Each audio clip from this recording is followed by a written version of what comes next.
So you left that and came to Berkeley. Yeah. Who thought? I mean, I had been in the Bay Area just on tour. San Francisco, Los Angeles, California. And I liked it, but I never thought I'd live here.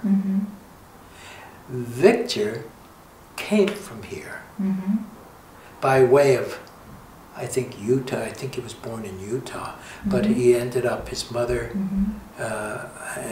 brought him to the Bay Area when she and her husband divorced, and she started a new life with taking her young son to Oakland, California. So he left the Bay Area to go to New York for 10 years, and I met him like 7 years on after he was there. And he was in May's company at that time, and we got talking. He said, you know, I really want to go back to the Bay Area and do this kind of work in the Bay Area because there's nothing like it. And what do? Teach in Manhattan next to your great teachers. You might get 3 students, and you might have to coerce them to come. You know what I mean? Your best friends would come. But you know, when you can go to Martha and May and Jose Limon, why would you come to someone who's just starting out teaching? I really believe that you have to find your voice.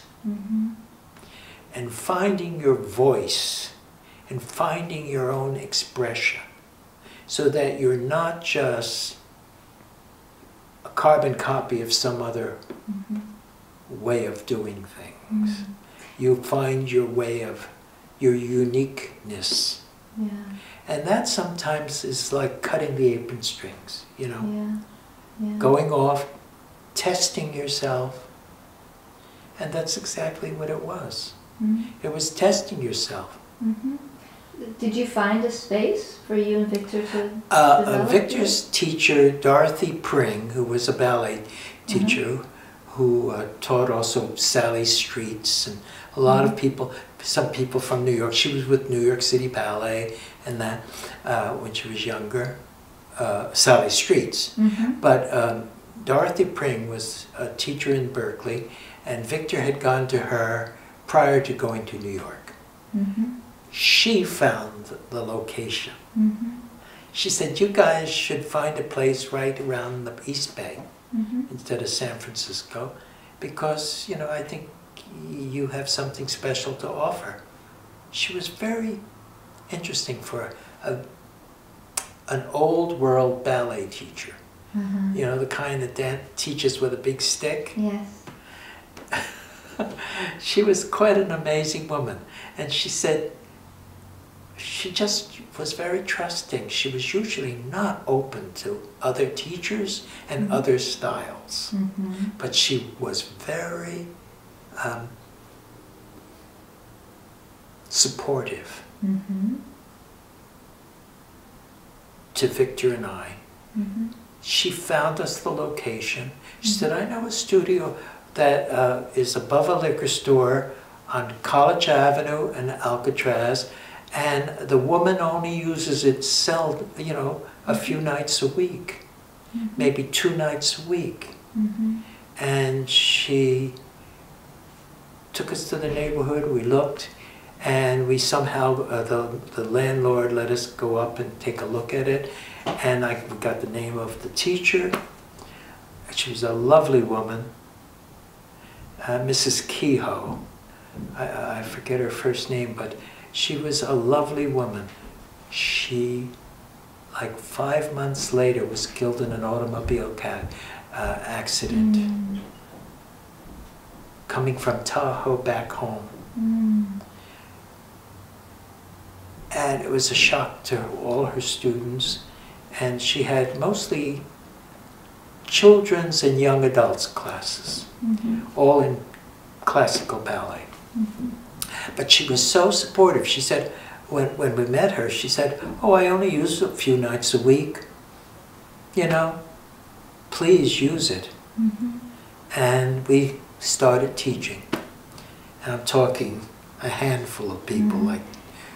And what did you teach? What did I teach? What was it? Modern. Modern. Yeah, and modern. And we had very few students. But interestingly enough, I don't know whether you know of Ruth Beckford. Yes. Ruth Beckford came to the University of California when Victor and I were performing with May. We had just moved here. May called us and said, "I'm coming out to do a tour of California, all the campuses of Berkeley, UC Berkeley, UC campuses, and I'd love you to be a part of the company. I could take 2 less men from New York because you just moved out there. You know almost everything, and there's a new piece or two, but I'll teach you that when we get there." And so it was perfect. So we said, sure, because we had very little exposure, you know, dance-wise. Well, we performed on Berkeley campus, and it was not before Zellerbach. It was in Herbst Theater, the music building. Yes. It was just brand new. And we performed there. And Ruth Beckford was in the audience. And after the performances one night, I think we did like 5 nights in a row or 4 nights in a row, or I forget but she was in the audience. She tapped on the dressing room door and asked for the 2 guys who were teaching in Berkeley. And we were getting dressed, and we were all sweaty, you know, and just finished the performance. And she said, "You guys are fantastic, and if you can teach as well as you dance, I'm going to give you as much support as I possibly can." So did she send students to you? So our first few students were from Ruth Beckford. Yep. And so she was teaching at UC? She was teaching at Afro-Haitian. But she had a great respect. She was in a workshop that May taught.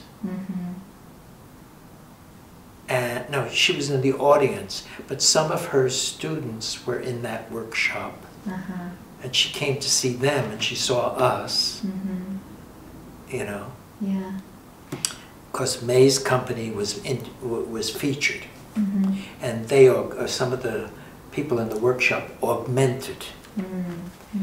And she said, "Wow, you guys blew my socks off." You know, it was so wonderful. She said, "I'm going to really get behind you and let people know you're here." Wonderful. Yeah. And you also mentioned Mimi Kagan was very helpful. Yes, she was, because she was leaving the Bay Area as shortly after we arrived. She was in preparation to leave the Bay Area to go to Princeton. She remarried. Her husband was a professor, going to take a professorship in Princeton. And she was going to start teaching in Princeton, New Jersey. And we met her just prior. She heard about us. And she also said, "You know, I'm wrapping up teaching here." We had a session with her showing her the kind of work we were doing. She said, "I feel very confident that I can transfer some, encourage students to, because I'll be leaving, there's a little vacuum, you know, there's a absence there, and you guys are coming in right on." She said, "I'll send you, I'll make sure." And so our first few students, and I mean few, were from Mimi Kagan or Ruth Beckford. Yeah. So eventually, from that start, you managed to put together a company then? We put together a company, not immediately. We had to train dancers, we had to get an advanced level, and when we got that, a few years into our being in the Bay Area, we had a company, and we started doing showy work. And one of the first programs we did was sharing a program with Anna Halpern.